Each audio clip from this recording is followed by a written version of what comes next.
The guillotine blade catches the sunlight like a crucifix turned upside down. Beneath it, the ground is churned to blood mud by 1,000 boots. Child's doll lies abandoned in the filth, its porcelain face cracked, its tiny dress stained crimson. Not far from it, a woman waits in a wooden cart. Her hands tremble, but they are still gloved in faded silk. Her hair has been hacked short. Her feet are bare. She does not cry. She does not speak. She watches, and they watch her. The crowd is massive, see things, some laughing, some weeping, most just staring with mouths open like graves. Once, they threw roses when she passed, okay? Now, they throw curses. Madame Deficit, Austrian whore, shave off of Versailles, Guillotine. She is no longer queen, okay? She is debt, famine, arrogant, salt of France's sins, sewn into one silk-clad body. But she was not born for this. She was born in a palace of music and mirrors, trained to curtsy, to smile, to serve as a symbol of alliance between empires. They called her radiant, delicate, divine. At 14, they sent her across Europe to marry a stranger and become a queen. At 37, they stripped her of crown, title, dignity, now, life. She once ruled Versailles like a goddess.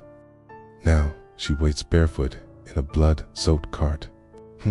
And as the wheels creak toward the place de la Revolution, she sees not people, but hunger made flesh. Eyes that do not seek justice, they seek theater. She is not being judged, she is being devoured. They called her Madame Deficit, but in the end, all she owed was her head. She stands, they bind her hands, the scaffold boards creak beneath her weight. The executioner fumbles the ropes. She steps on his foot. She apologizes. "Pardon me, monsieur. I did not mean to." And that is the last thing Marie Antoinette says before the blade falls. Not a confession, not a scream, but an apology to the man who will end her. This is not just the story of a queen who lost her crown. This is the story of a woman transformed into a monster by rumor. A girl whose laughter became a death sentence. A nation that could not eat, so it devoured its queen instead. Can a nation truly behead its sins? Or do they simply return in new forms, hungrier, sharper, harder to see? The crowd roars. The blade drops, blood spatters. A life ends, but a myth is born. And before the guillotine became a god, there was a palace, a mirror, a mask, and a girl told to smile while the world burned. Now, let us return to the gold before the red, to the throne before the grave, to the beginning before the end. She was born beneath chandeliers, swaddled in lace, to the sound of cannon fire celebrating her arrival. Archduchess Maria Antonia of Austria, 15th child of the Empress Maria Theresa, yet no less precious. Her cradle was carved from gold. Her lullabies were sung in Latin. The world outside her palace was a fog, irrelevant, unspoken, unreal. From the start, she was not raised to be a girl, but a promise, a thread between empires, a body destined to wear a crown. At 14, she was married by proxy to the Dauphin of France. She had never seen him, had never stepped foot on French soil. But it did not matter. She crossed a river where her identity was stripped, literally naked, her Austrian clothing taken from her, her name shortened to Marie, a symbolic death of self, and a rebirth into something France could mold. Versailles greeted her like a masterpiece unveiled, the gardens immaculate, the halls endless. But it was not a home, it was a theater, and she, the lead actress. Every blink, every breath, every thread of her dress was watched, judged, recorded, and at first they adored her. Her youth, her grace, her laugh that rang like bells through the corridors. She danced, she played music, she wore her hair high and her corset tight. The court whispered that she glowed, but she was alone. Her husband, Louis Auguste, was awkward, shy, withdrawn, spent his nights with locks and keys, not love. For years, their marriage remained unconsummated. Whispers filled the court. Was he impotent? Was she barren? Was she unworthy? The girl who had been handed a kingdom could not even produce an heir, so she escaped into fashion, into gambling, into late-night balls and masked operas, into champagne-soaked laughter at the petty Trianon pleasure palace built just for her, away from the eyes and gossip of Versailles. There, she dressed like a milkmaid and played at peasantry. Real peasants begged for bread beyond the palace walls, but it was all survival. A girl smothered in silk, trying to find air. She had been told she was the future of Europe, but no one had told her how to live. So she smiled, wore the diamonds, hid the shame, pretended. They made her a queen before she knew how to be. Woman, the people cheered her name. Painters immortalized her. Ministers bowed. She was untouchable for now, but the higher the pedestal, the farther to fall. And behind the applause was a silence growing louder. France was cracking. Famine loomed. War brewed. And Versailles kept dancing. She was raised to unite nations, but she would come to symbolize their collapse. For the blood before the guillotine. Key before the name Antoinette became a curse, there was this girl, flawed, glittering, lonely, a daughter of empire, a bride of illusion. It did not happen all at once. Revolutions rarely do. It began with murmurs in the cafes of Paris, with pamphlets scrawled in ink and bile. It began when the grain harvest failed and bred the food of the poor, the sacred cornerstone of French. Survival became a luxury.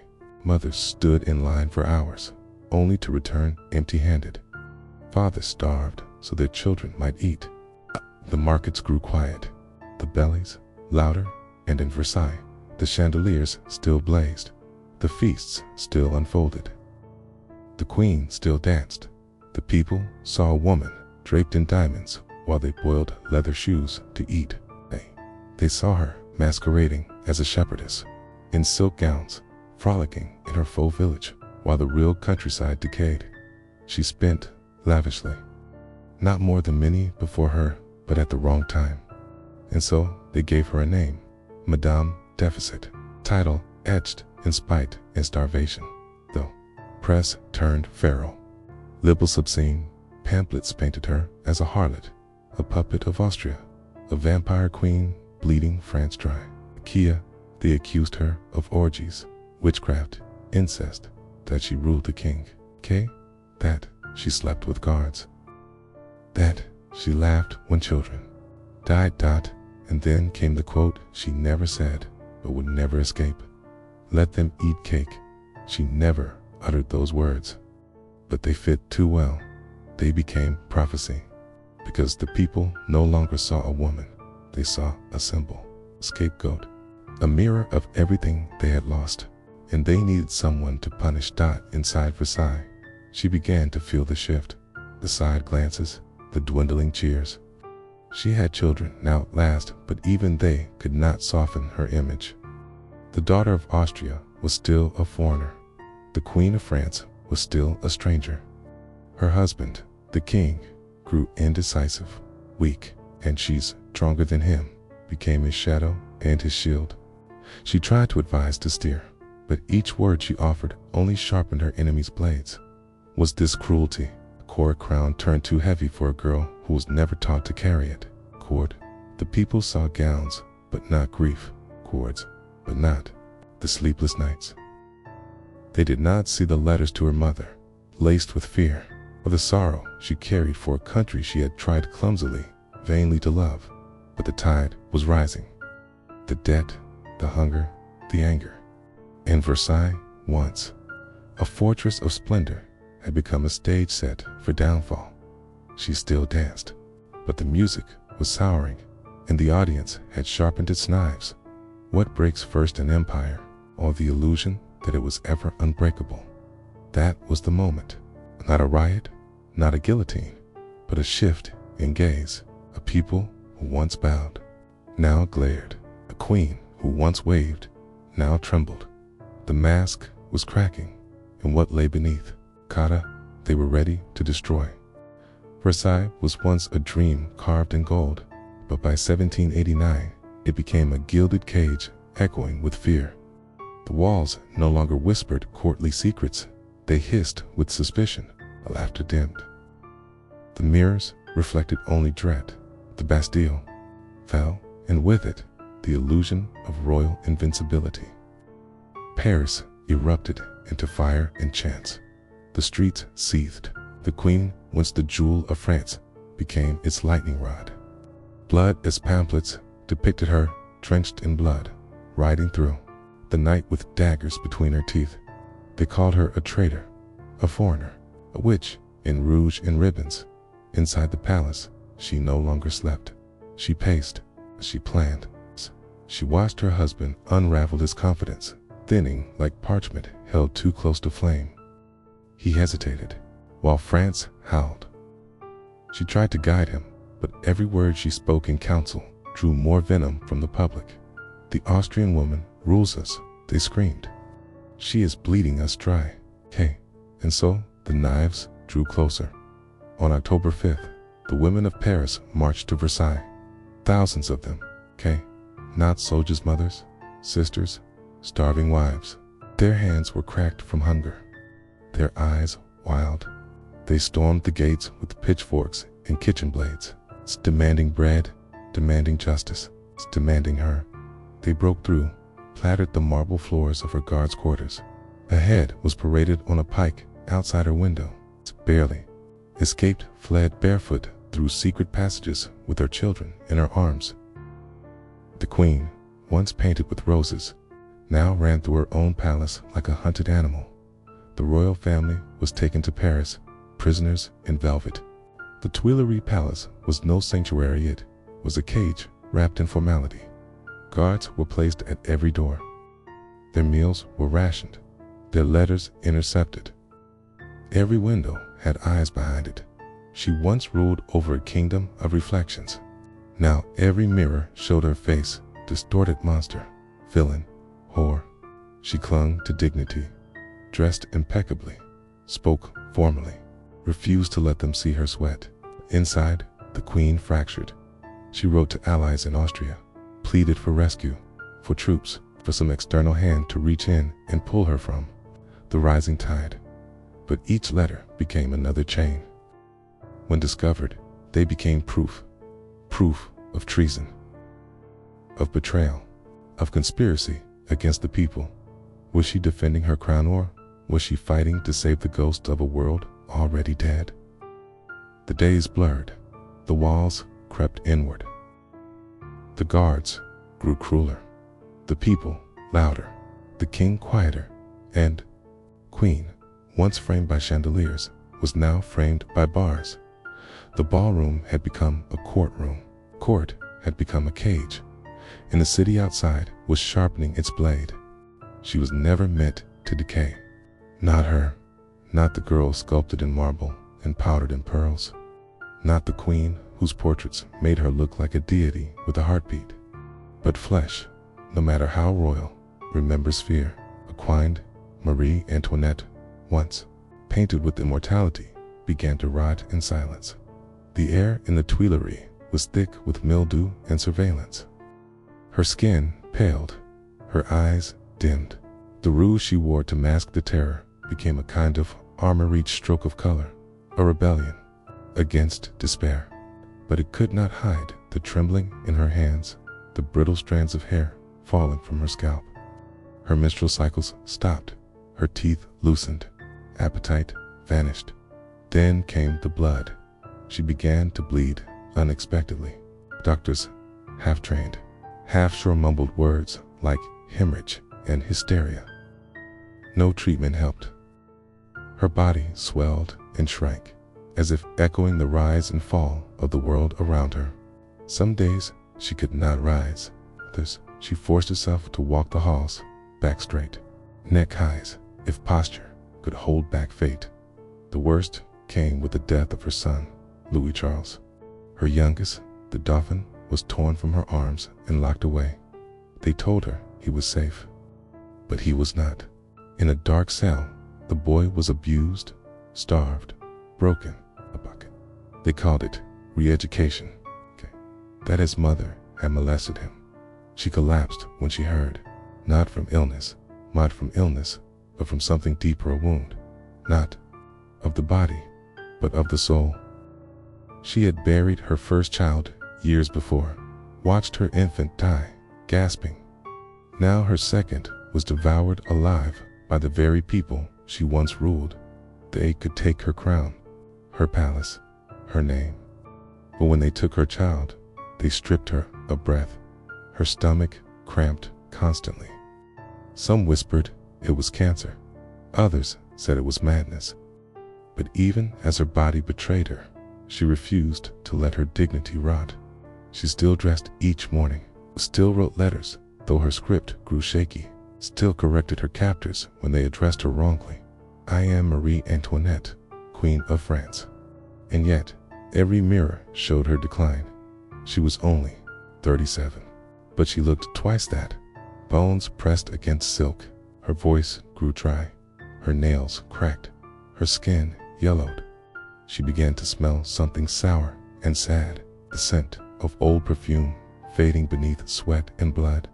They mocked her in the streets, drew caricatures of her as a corpse still dripping jewels.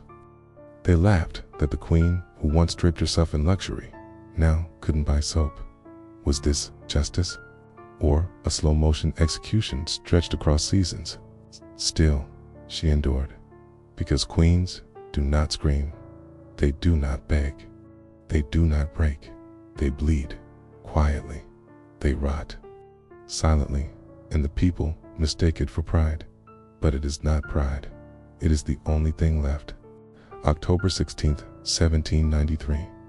The morning was gray, as if the sky itself refused to bear witness. She was roused early from her prison cell in the conciergerie, that cold, damp slab of stone they mockingly called the antechamber to the guillotine. Her hair had been cut the night before, not for ceremony, but for efficiency. She touched her bare neck with fingers that no longer trembled. There was nothing left to fear. They gave her a plain white dress, the kind worn by widows, kind worn by sacrifices. She rode through Paris in an open cart, the same kind used to carry sewage. The crowd pressed close, not with reverence, but with hunger. Some shouted insults, others laughed, many just stared, wide-eyed, like they had come to see not a woman, but a myth unravel in real time. And yet, she sat upright, composed, unshaken. No priest rode with her, only a constitutional clergyman appointed by the new regime. She refused his comfort. I seek pardon from God, she had written the night before, not from men. The scaffold stood tall in the Place de la Revolution, where the statue of her father-in-law once reigned. Now it was stained in blood, cobblestones slick with history. She climbed the steps slowly. Each board creaked under the memory of those who had climbed before her nobles, ministers, even her own husband 9 months prior. He had died silently. She would not beg for more. Her hands were bound, her ankles too. She stepped on the foot of the executioner and immediately whispered, "Pardon me, monsieur. I did not mean to." Those were her final words. Not to her children, not to France, but to the man who would erase her from the living world. They laid her down. The crowd hushed not out of respect, but anticipation. The blade rose. A pause. A breath.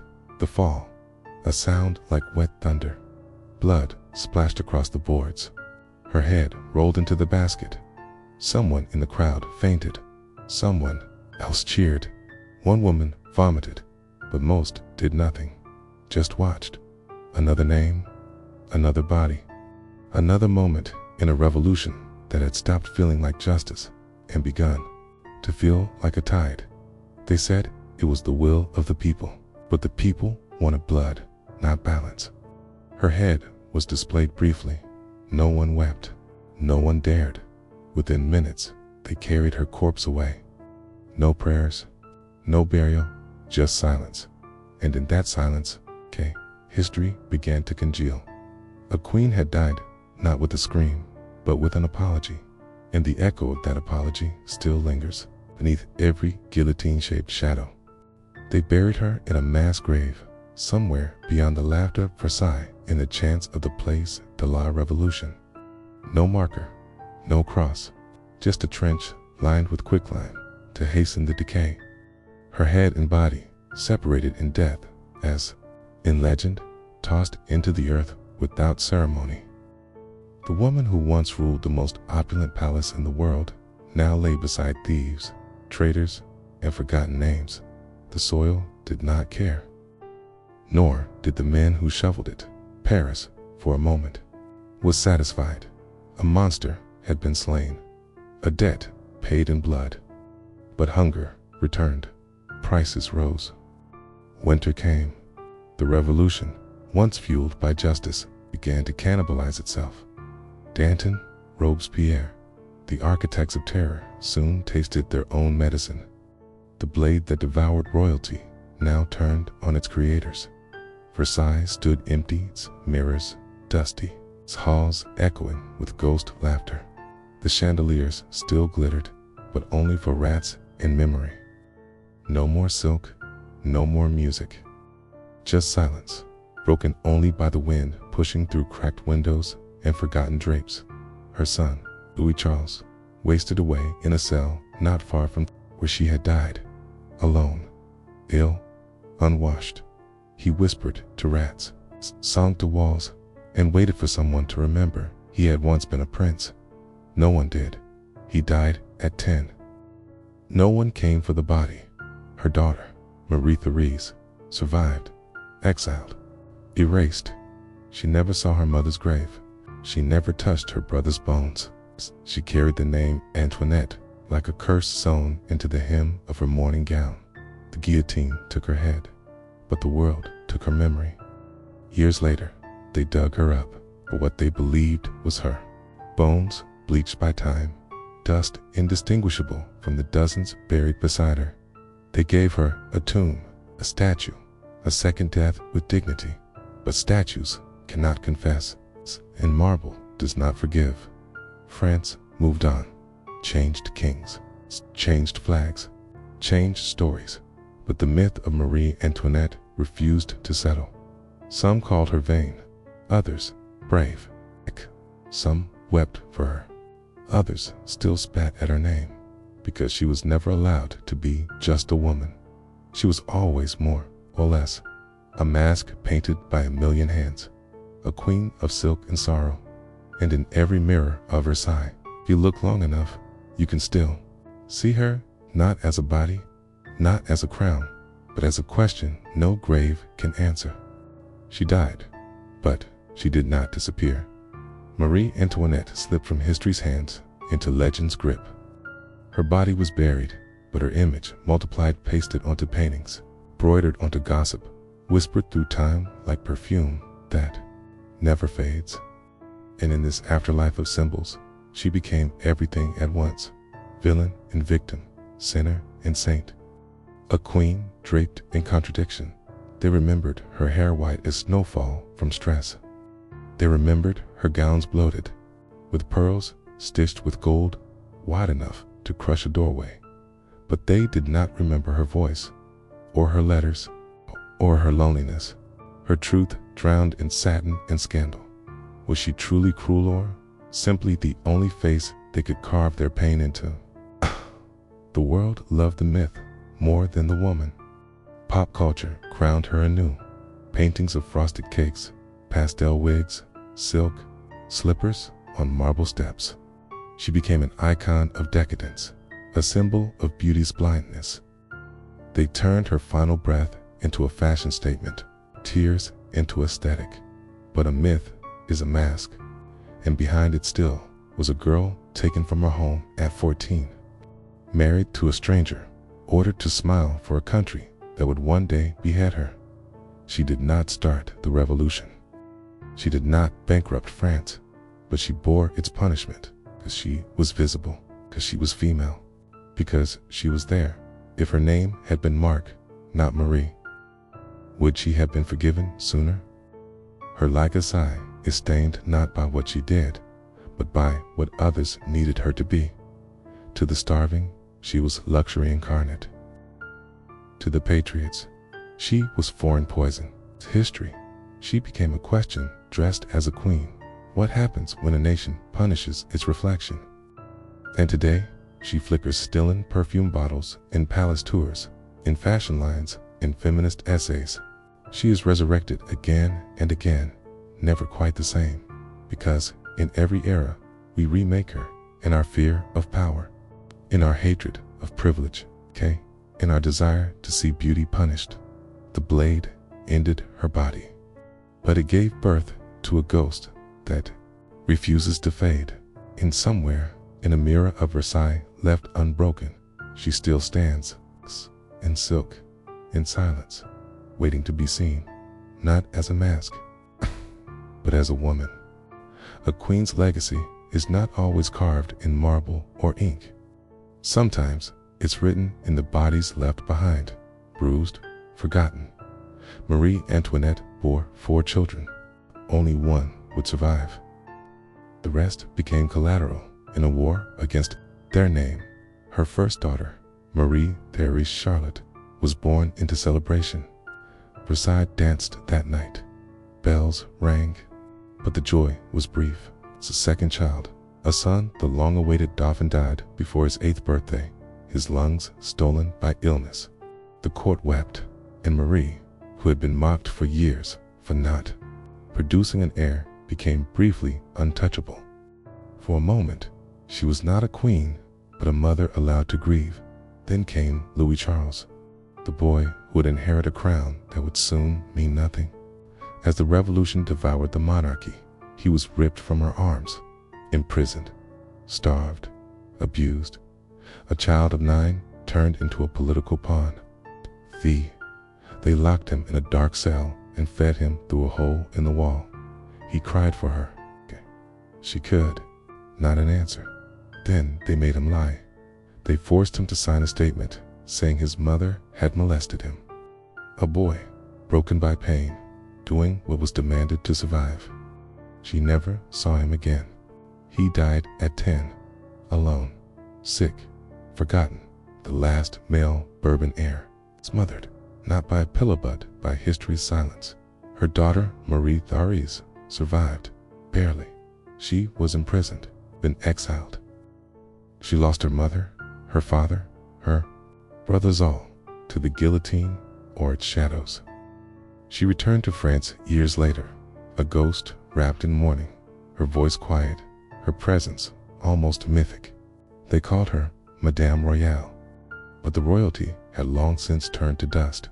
The revolution did not just kill kings, it mutilated the future. What justice is this that makes orphans of children for the sins of blood? What vengeance is fulfilled by silencing a child's breath? The blade that killed Marie Antoinette did not stop with her. It carved through her lineage. It erased her hopes. It left only one scarred witness to carry the memory.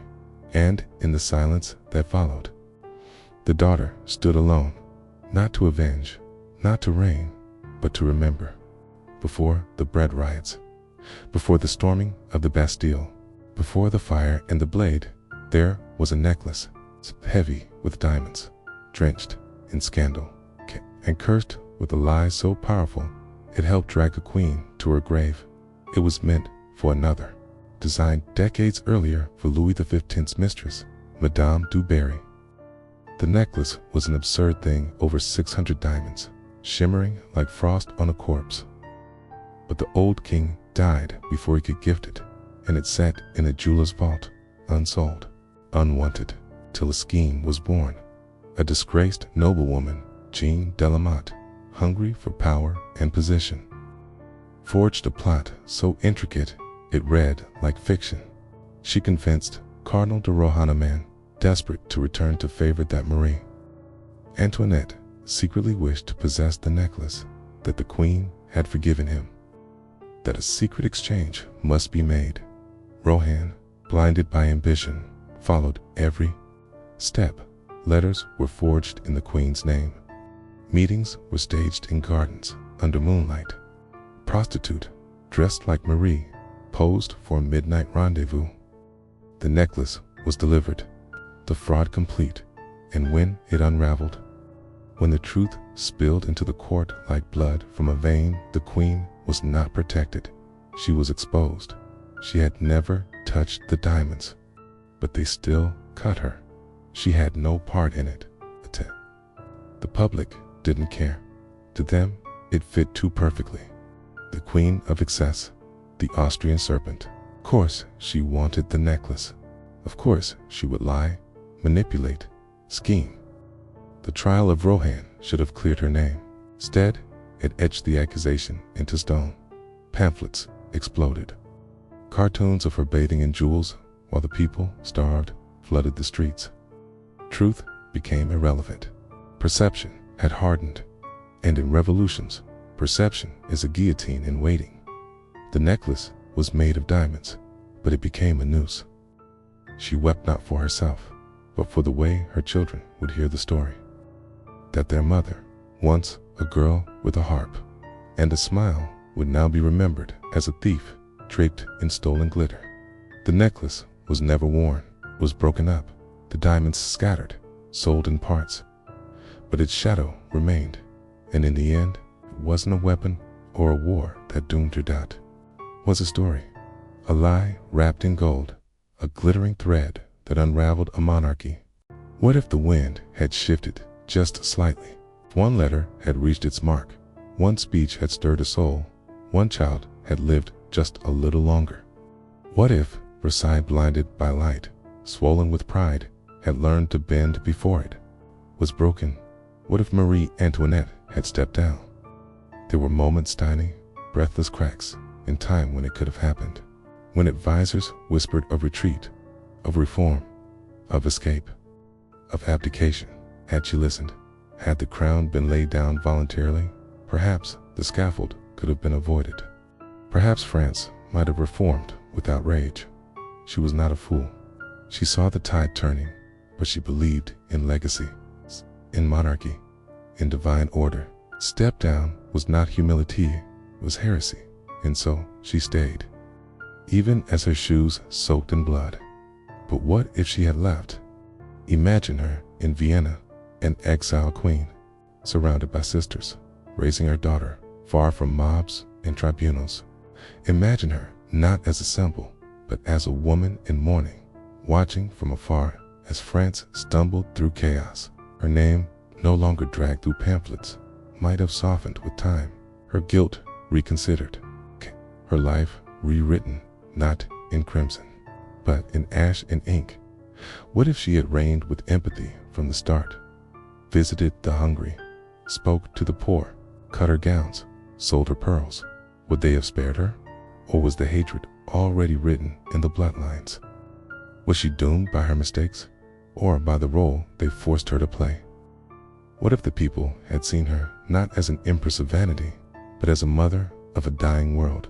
Could she have led a bridge between old and new, between divine right and democracy?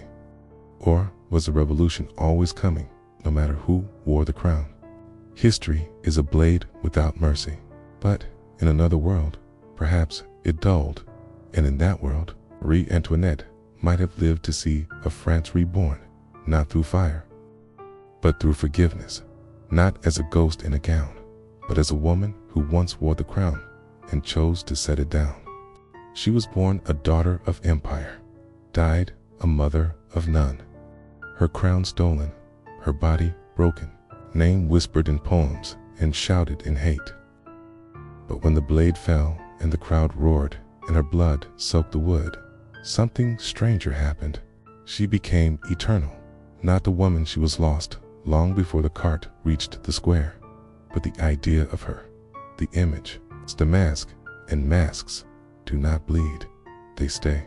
The crown was golden, the end was red, but in between there was a girl, one who loved music, one who feared childbirth, one who begged for news of her son, one who wept into linen soaked with perfume to hide the scent of decay. We remember the dress, the hair, the words she never said. We do not remember the silence she swallowed. They say she was cruel, that she laughed at the poor, that she danced as the world collapsed. But perhaps the true horror is this: she was simply human, and we could not forgive her for it, because beauty, when seen from the gutter, becomes an insult. Power, when it cannot be touched, becomes a crime.